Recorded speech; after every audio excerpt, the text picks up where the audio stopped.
if people don't feel that the literary festival is for them, I know I'd urge them to look again. This is this festival that I would love to be embraced by the city. Get Radio Breakfast with Rich Smith. Right, really looking forward to catch up with Katie Reed now. We'll be chatting all things Oxford Literary Festival. Katie, good morning to you. Good morning, Rich. Thanks for having me on. Absolute pleasure. Oxford is in for an absolute treat over the next week with the Oxford Literary Festival. Kicking off with some amazing events literally tomorrow involving Groove Armada and Dragon's Den, although they won't be talking about those particular things. Tell us all what's going on, because it's an absolute feast for everyone next week. Yeah, no, thank you. I'm glad you feel excited about it. We obviously are as well. This is the 30th year that the festival has taken place. It was started by Sally Dunsmore, who's still the current festival director. And literally there is something for everyone. So we start tomorrow, as you say, on the 29th of March, and we carry through till Sunday, the 6th of April. What's great about the festival is we cover so many subject areas, from food and drink, nature. As you just said, Andy Cato and Deborah Meaden are going to be speaking on behalf of Compassion in World Farming. So their event is about kindness to animals and kind farming methods. So we have huge sort of, as I said, subject areas. And they all take place in this sort of magnificent buildings around Oxfordshire, around the city centre. So, it's an opportunity for people to see, inside the colleges or inside the Sheldonian, inside the Oxford Martin School, and really get a sort of sense of all these wonderful buildings around the city. No, absolutely. And when big events like this come and take over the city and what have you, you're absolutely right that even though it's kind of maybe you kind of go, oh, the Oxford Literary Festival, maybe that's not what I'm into. It is an opportunity to actually go in further and see people that you might enjoy from the telly, that you might enjoy reading some of their books, you might enjoy from having, seeing keynote speakers in various different facets of what you're interested in. But also, and you rightly pointed out, you're in one of the most beautiful cities in the country with the history and the academia that is here as well. It just adds to the experience. It's all great watching Deborah Meaden on Dragon's Den, for an example, but actually seeing her in the Sheldonian with the beautiful surroundings and talking on an interesting topic that might be sort of interesting to you just brings it up to another level. Absolutely. And I think you're right there, that it is, if people don't feel that the literary festival is for them, I know I'd urge them to look again. This is this festival that I would love to be embraced by the city. It's not, it takes place in lots of the university buildings, but it's not a university festival. It's for the people of the city and beyond. And I think, as I sort of said before, there is something for everyone. There's, we've got Miriam Margolyes, we've got Reverend Richard Coles, we've got Adam Frost. We've on both weekends we have as well as the main program, we have a young people's program. So we have Cressida Cowell, we have Alexander Armstrong, who's going to be talking in the Sheldonian about his debut children's novel. So we know him from the, as a game show host and as an actor. He's going to be talking about his debut children's book. So that'll be the sort of first time he's spoken about it to an Oxfordshire audience.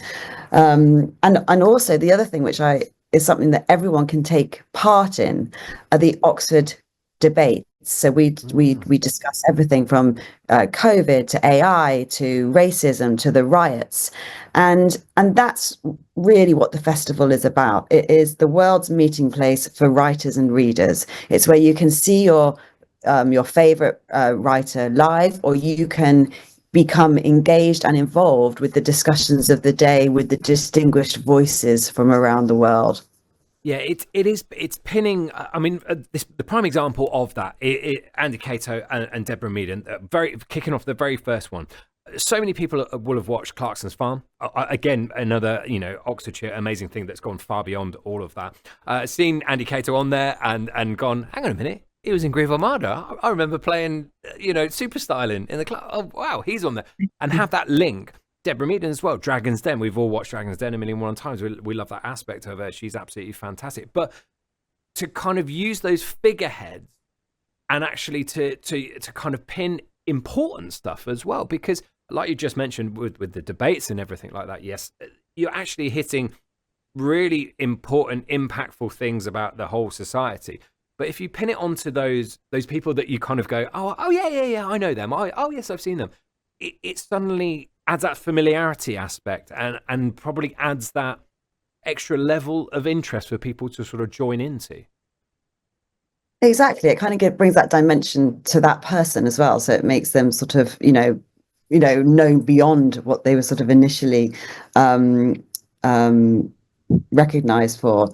No, I think it's right. I think there is, as you said before, there is something wonderful, and there's still a huge appetite to see people in the flesh and live. And we always have wonderful moments that happen when someone asks a particular question, or or even and we encourage people to ask questions. Sometimes we're not afraid as a festival either to deal with sort of all opinions across the platform, as long as they are discussed and debated in a civilized manner, and to kind of bring back that confidence to have differing opinions, and to give it a voice.